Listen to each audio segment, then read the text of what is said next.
Welcome to Belfort Podcast. Hey guys, I know you've been listening to me all the time. It's been these 3 episodes, a lot of things going on. But today, this guest is the most important, my VIP. This is my VIP guest. And I was fighting at Mandalay Bay when he was coming into the world. And he decided to come in the day of my fight.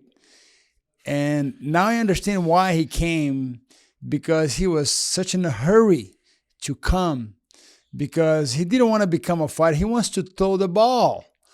And I want to welcome my son, Davi. Yes. It's so awesome to have you here, man. Yeah, it's great to be here. I'm very excited. It's going to be fun talk. It's going to be fun because we do this every day, Yeah. Driving the car. First, to start the podcast, tell me what usually how our talk goes everywhere. I know. Yeah. Our talks are very interesting, because sometimes they can be very heated sometimes, but it's a very fun, we're always pushing each other to be the best version of ourselves. Hold on, very heated. What it means very heated? Yeah, like if you say something, for example, that I don't agree with, we always have an opinion. Yeah, exactly. You have an opinion, I have an opinion, but we always get into it. But then after, we make up with what's the best thing. So I want to be clear. It's for me as a parent. I remember when you're a kid, Davi, you always let you guys have your opinion. I always let you guys make decision for yourself, because I know it's annoying when your father knows everything. And I learned so much with you and your sisters. I'm very humbled to understand that, being a dad doesn't make you better. It just gives you more responsibility. And I remember when you come into this world, you know what I was doing? Fighting. Yeah. Why you came too early? Do you not remember why? No, I don't. And I remember, arriving at the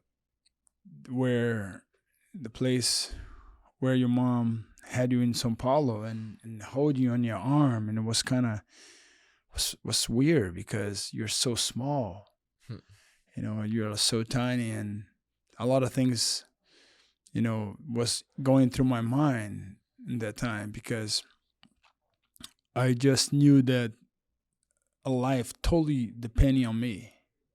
And one day you're gonna realize what that means. Understand is that when I say depending, because when you're small, and we are letting you. I was thinking Davi is gonna be a freaking athlete. So what you eat, the way you are, the care. I was thinking like I'm feeding this guy. If he wants to become an athlete, I knew you're gonna do sport, but I was trying to prepare you to do great things. For sure. And I remember one time you loved superheroes. You remember your time of superheroes? Mm-hmm. Yeah, I do. What was your favorite superhero? Spider-Man. Yeah. So Spider-Man, you thought was real. Yeah, I did. You literally that Davi used to go all over and dress and yeah. And one day you jump. You think you can jump from one place. You remember? I did. And your mom was so frenetic, like say, why you let him go and jumping? So you were jumping like some place crazy. Yeah, I definitely was. Do you remember? Yeah, I do. What was your earliest moment when you were little? Like the memories you have, besides when you get like a little. I don't know. I have some vivid memories of our time in Brazil. Because we moved to America when I was 5. So I have some vivid memories, of sometimes in Brazil. I don't remember that much in Brazil, but I do have some really good memories there, and kind of just us enjoying our times. Me trying to be Spider-Man and us. I remember my birthday party there in Brazil was really fun with a lot of great people, family, friends. So I do have some really good memories. Like I'd say the earliest is probably of us in Brazil. Probably when I was like 4, 3, 5, and just some great times there. And how was growing up in the household of everything was performed? Yeah. How was growing up in the house? Yeah. Like, No, it was great, especially me that's an athlete now. It definitely taught me a lot. Always being young and seeing you dedicate yourself to, fighting, which is what you love. It's definitely it's helped me a lot to just see how much it takes practice for the results you want. And that's one thing I've saw from you. You love training, love working, because that's what gets you to what you want. So it's definitely helped me and taught me a lot.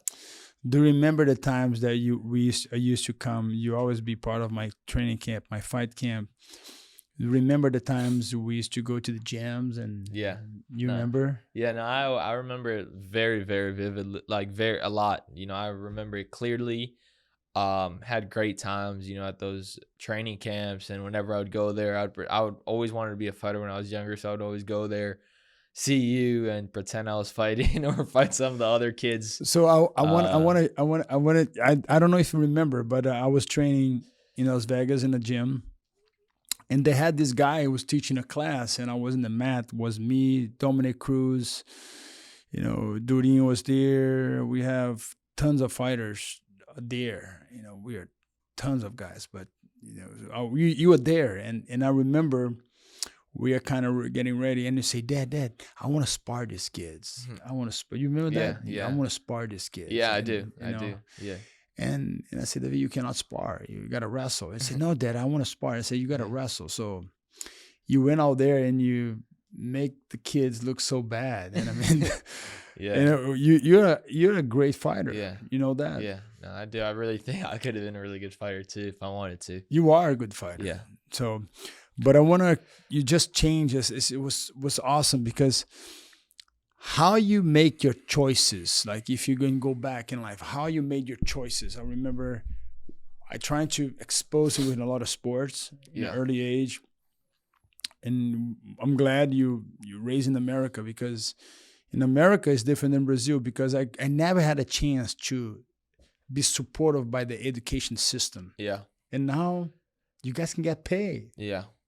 Listen, you can get paid and go to school, to the best school. So that's so cool. But back in the days, you didn't get paid, but you were just going through that sport. So what's the sports? Tell them, your audience, like I want them to tell them what the sports that you did and how you made your transition to football. No, so I literally played every single sport growing up. I started playing soccer. That was my first sport, and then I did fighting. Did jiu-jitsu, which I loved. Like I said, I wanted to be a fighter. And then I did swimming for a little bit. And then after that, I did basketball. I was in love with basketball. And then after that, I went back to soccer. I was very serious about soccer at one point. I actually wanted to become a soccer player. And then after that, I went to football and fell in love with football. And I knew that was baseball. You forgot. Baseball. And baseball too. Spent all that money with this. Baseball was for a short period of time. That was for like a year. But I pretty much did every sport besides hockey. I'm confessed that baseball was so bored because I'm not. Please don't be offended, but I mean, it's hard. It's when you love when you meet football and baseball, it's kind of hard. So I know they get paid really well, and I wish every league would be like baseball, guarantee. And I agree. Tell us a little bit about your journey in football. Yeah, so I like when I came to America, I never knew what football was, living in Brazil, and when I came here, everyone talked about football, and then I started watching it on TV, and I thought it was very, very interesting. Do you remember the first game? You remember the first game? You were in Las Vegas. Yeah. We went. What was the first game? It was a Bishop Gorman game. That was my first ever football game, which is a powerhouse high school game, And then I started playing football. And I started playing football when everyone was talking about it. I was like, okay, let me try it out, see how it is. I tried it out. I loved it. I didn't play quarterback at first. They put me at running back because I was very fast and very talented. I played it, but I didn't understand any of the rules. But for some reason, I loved it. You just knew that you have. It's like I just knew I had to catch I needed to receive the ball and just run. That's all I knew. And then I also played linebacker, and all I knew was just tackle whoever has the ball. But I loved it. But one position stood out to me, which was the quarterback position. The reason that position stood out to me is because I saw the quarterback was always the leader of the team, and he always had the ball in his hands every single play and had a chance to make a play in every single down. So that stood out to me a lot. So I remember when I found out about the quarterback position, I was like, this is the position I want to do for the rest of my life.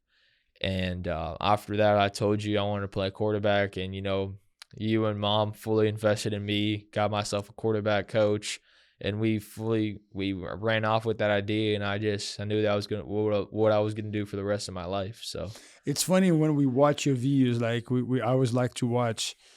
In something that it's pretty cool, because I remember Carson Gracie, makes me, he always liked to watch videos, yeah, he liked to watch videos, and he make me watch video. I was not that very, I just want to do it. yeah, That was me. I wasn't, and then, but with you, I just want to watch your videos and see your progression from, it's so much in the quarterback position. It's like, in school, sometimes can be bored. I mean, you agree with me? Sometimes 100%. bored. So, and I mean, for me, it's like a Chinese. When I go in these rooms with you and your coaches, and you guys start talking this schemes, like football, you guys drive. It's almost like a war. Yeah, no, like it a war is. zone. It definitely is. Yeah. So, to explain us this aspect of football. It's not just throwing the ball. It's the process of your decision making process. So, and yeah, it's a lot that goes into football that people that just see it from far don't know, especially in the quarterback position. I truly believe it's the hardest position to play in all sports, not just football. It takes a lot, not only the talents that you need to have to play that position, but also the knowledge that you need to know. You have to know what all 11 guys are doing on your field, and also what 11 guys are doing on defense. So and what that means, like, you need to know what you need to know your plays, and you also need to know what the defense is doing so you can attack them. So explain that thing for us, like called the pre-snap read and post-snap read. You what have that means. A pre-snap read. A lot of people don't understand that. You have a pre-snap read, what that means, which is what you think the defense is doing before the play is snapped, before the ball is snapped, and you have a post-snap read, which is what the defense is doing after the ball is basically being snapped. What's the fraction of a second from the snap so as soon as the ball is snapped, you have to know what the defense is doing. You literally have less than a second to know what they're doing and attack it, because they could change it. A lot of times in high school they don't do it as much, but in college they'll start getting into it. And in NFL, that's all they do is just try to trick the quarterback as much as possible.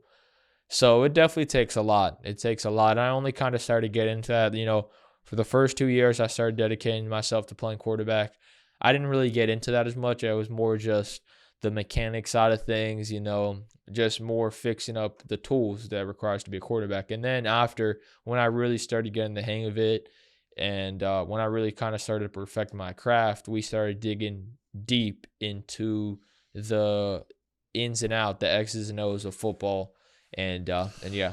And how you use football, and that's something that I like to always bring. How you use football in your personal life. Like, I always say martial arts, it's what life is for me. Trying to attack life with different aspects. But I mean, I know your age now, your group, you're born in this new generation. Basically, it's with all this social media and kids it's like a robber. How you attack football into your personal life and stay focused on your craft and don't let distraction of your current situation that people your age are looking for right now. How you do that? I feel like the main thing is just staying close to God, making sure you're reading the Bible, because if you don't do that, it's so easy to get distracted from the way of the world. It's so easy. There's so much distraction, so many temptations. So I feel like that's the main thing. And also, like, football has taught me so many things I take in my day-to-day life.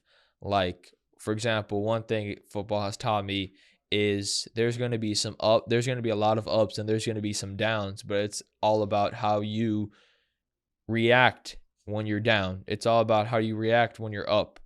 Like, for example, in a season, like I said, there's a lot of ups and there's some downs, but you got to stay even kill in the ups, because if you get too comfortable in the ups, you're going to fall down right away. And in the down, it's all about staying positive to coming back up. You know what I'm saying? So like that, it's taught me a lot of things to how to translate football life lessons to, you know, the real world. So. And like, I remember, you know, every time your mom, for example, your mom's going to be watching this and she's going to remember, she's like, I don't understand what you're doing with these kids.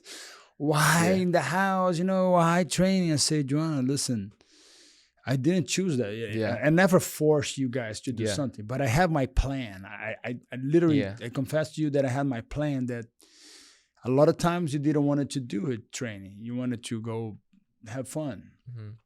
And I think it was totally, I have a recipe of how to make your kid loves the grind. I really think I find this recipe because each one of you and your sister, they all work different. But with you was very intrigued that I always tease you with what you want, with what you desire, with what you want. Like you desire, it was things in the middle. Yeah. You know? I remember you desired to go to parties. You wanna I call being a playboy. You know, you wanna have fun in early life. Yeah. What made you realize, like, a lot of your friends went through one direction, and I said you literally did like Kobe. You put pause in your friendship. So, and you didn't suffer. So tell me, because a lot of your friendships suffer for you become who you become. Yeah. You sacrifice a lot of things, sure, and because a lot of kids, they don't understand. They are watching right now, and they are not 10, 12 years old like you were before. These sacrifices that you sacrifice a lot of relationships to achieve what you had today. Do you have any regrets for sacrificing these relationships to arrive where you arrive? And what was if you can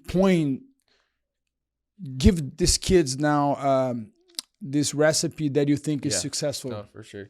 If it's worth it. Yeah, no, it's definitely worth it. I don't regret it at all. You know, just kind of putting a pause on those friendships, because if I didn't do that and if I stick to the path I was, you know, I wouldn't be where I am today.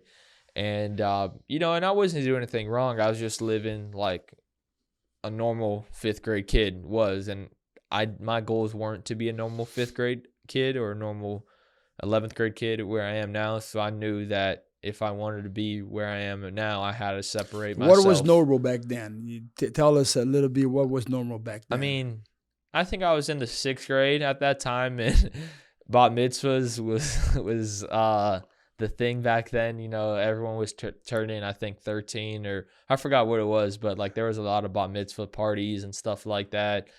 And, you know, just hanging out with your friends and stuff like that. And you see a lot of friends making bad decisions a lot. Yeah. You saw from far away, like you kind of, back then, what was the decision that you thought was a bad decision to make? They would say it's interest, but it's a bad decision. If I go that route, I may not see the field or may not achieve 2 miles to go. What was the things that really made you say, hey, this is not for me? Like back then, I would just love hanging out with my friends and just having a good time with them. Like doing nothing wrong, but just hanging out with them. We had just being regular kids, and I knew, and I would work, but I wouldn't work constantly. And I knew if I wanted to get to where I am today or where I want to get in the future, I would have to separate myself from those people. And not saying they're bad people, but just separate myself so I can focus on my goals. They have different goals. Exactly. Just like I remember Kobe saying, like there was a point in his career where he had to put a pause in his friendship. So I feel like that's what I did. You did a lot, no? Yeah. And it's funny because they asked me, who is your best friend? And it's funny because it's you. Yeah. You know, it's you, my best friend. So it's I remember it was like yesterday. You had like a video game, and I remember I never had a video game in my life, and I literally break the whole video game. You remember that? I'm destroying that video game that I told you. you're gonna be a gamer. That's what you want to become. I ask you, say, no, Dad, I don't want to become a gamer. So I say, the thing doesn't work. I break that thing. Yeah, I remember. You're crying. Yeah. Yeah. So, it's like it's called a sacrifice. And today we are here, and you're going to your senior year, Davi. You can't believe that. Yeah, it's crazy. It's crazy. Senior year, one more year, you're gone. It's crazy. And me and your mom, we are thinking to whatever you commit, we're gonna commit. Yeah. Imagine if you and your mom were there on the classroom with you. That'd be funny. That'd be funny. It's funny, but it's something that we're thinking about. Okay, just to let you know. So you gotta be watch out. So I want to finalize this segment because we're gonna have to do more. I don't want to. I just want you to look to the camera. They have kids right now watching you, Davi, and a lot of kids who made me tears in my eyes. Another day we on the field, and a lot of little kids come and taking the autograph for you, and they ask you things, and when I look at you, I see a man, but also I see the better version of myself, because that's what's supposed to be a fatherhood. Like, looking to that generation, that was supposed to be, your next generation. Like, my ceiling, Davi, is your floor. Remember? Yeah. My ceiling is your floor, and I can tell that you raise my ceiling up. It's funny because my ceilings always go up. Yeah. And sometimes look where I'm at, and my ceiling is because you are raising my ceiling up. So they have a saying that my ceiling is your floor, but you making my ceiling higher and higher, because your standards alone is just rise my standard. But right now I want you to direct to the camera, and they have kids right now. They're struggling to obeying their parents, and it's not easy. We're gonna be talking here some stuff that. It gets ugly sometimes in the house, but I wanted to tell them it is worth to living a life of sacrifice. Yeah. If you want something in life and you want to be successful in whatever you decide to do, it doesn't even have to be in sports, business, doctor, whatever you want. It is definitely worth it. And anything you want to do for you to be successful at it, it requires some type of sacrifice, and it is definitely worth it. Worth it? Yes. Hey, it's worth it, my brother. It is. Davi, you my best friend. They have a saying that I would die for you. But I have a saying that I live for you, Davi. Dying for your son is easy, but living for your son is one of the hardest things a man can do. So I want to thank you. I want to thank you. I want to thank you to take your time and to listen to Father and Son's podcast. Yeah. And you're welcome to Belfort Podcast. And tell the audience and how they can find you, Davi. Yeah, you guys can find me at Davi Belfort for all social media platforms. Dad, I want to thank you once again for having me here. It's an honor to be here. I love you, and you're a best friend to me. And guys, make sure to go and follow my dad on YouTube, like and subscribe. Thank you. We finalized. So thank you. See you next time.